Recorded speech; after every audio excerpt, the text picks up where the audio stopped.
लगभग 2500 वर्ष पहले भारत की पवित्र भूमि पर एक राजकुमार ने जन्म लिया। सिद्धार्थ गौतम। राजमहल, ऐश्वर्य, सुख सुविधाएं, सब कुछ उनके पास था। फिर भी उनके भीतर एक प्रश्न था जो उन्हें चैन से जीने नहीं देता था। जब सब कुछ होते हुए भी मन अशांत है तो असली सुख कहाँ है?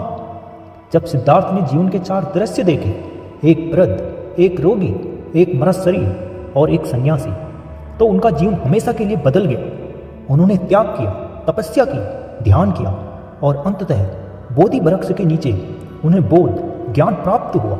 उसी क्षण सिद्धार्थ गौतम बुद्ध बने।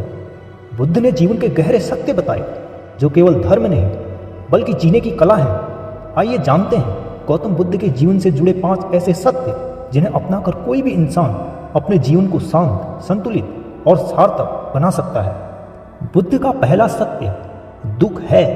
यह सुनने में नकारात्मक लगता है लेकिन वास्तव में यह जीवन का सबसे बड़ा यथार्थ है। मनुष्य अक्सर दुख से भागता है। वह दिखावा करता है कि सब ठीक है लेकिन भीतर ही भीतर टूटता रहता है। बुद्ध कहते हैं दुख को नकारो मत, उसे समझो। दुख क्यों होता है? क्यों हम अपनों से आहत होते हैं? क्यों इच्छाएं पूरी होकर भी खालीपन रह जाता है? जब तक हम यह नहीं मानेंगे कि जीवन में दुख स्वाभाविक है तब तक हम उससे मुक्त होने का रास्ता नहीं खोज पाएंगे। आज के जीवन में हमें सीखना चाहिए दुख होना कमजोरी नहीं है, भावनाओं को दबाना समाधान नहीं, स्वीकार करना ही उपचार की शुरुआत है। बुद्ध का दूसरा सत्य है अत्यधिक इच्छा ही दुख का कारण है। हम चाहते हैं और फिर और चाहते हैं। एक इच्छा पूरी होती है, दूसरी जन्म लेती है। पैसा, सम्मान, प्रेम, सफलता, कुछ भी हो, जब इच्छा आवश्यकता से आगे बढ़ जाती है तब वह दुख बन जाती है। बुद्ध कहते हैं समस्या चीजों में नहीं, समस्या उनसे चिपक जाने में है। आज के समय में सोशल मीडिया की तुलना, दूसरों से आगे निकलने की होड़, ज्यादा पाने की भूख, ये सब मनुष्य के लोभ के कारण ही है।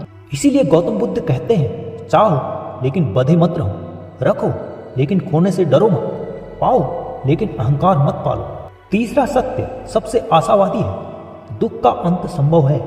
बुद्ध ने केवल समस्या नहीं बताई, समाधान भी दिया। अगर इच्छाएं दुख का कारण है तो इच्छाओं से मुक्त होकर दुख से भी मुक्त हुआ जा सकता है। इसका अर्थ यह नहीं कि सब कुछ छोड़ दो, बल्कि इसका अर्थ है आसक्ति छोड़ दो।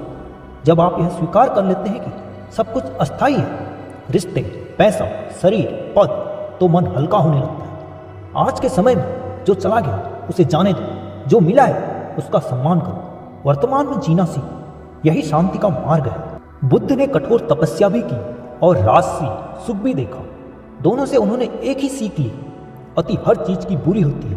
इसलिए बुद्ध ने बताया मध्यम मार्ग, न अत्यधिक भोग न अत्यधिक त्याग। आज के जीवन में यह और भी जरूरी है। न खुद को जलाकर काम करो, न आलस्य में जीवन गवाओ, न भावनाओं को दबाओ, न भावनाओं के गुलाम बनो। संतुलन ही स्थायी सुख है।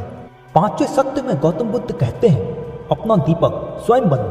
कोई भगवान, कोई गुरु, कोई किताब तब तक मदद नहीं कर सकती जब तक इंसान खुद को नहीं समझता। ध्यान, मौन, आत्मचिंतन, ये सब बाहर की दुनिया से नहीं अंदर की दुनिया से जोड़ते हैं। जब आप खुद को समझ लेते हैं आपकी प्रतिक्रियाएं बदल जाती हैं, आपका व्यवहार बदल जाता है और आपका जीवन भी बदल जाता है। इसीलिए गौतम बुद्ध कहते हैं शांति बाहर नहीं भीतर है। जब आप दूसरों में नहीं स्वयं में है, भागो मत, ठहरो और देखो।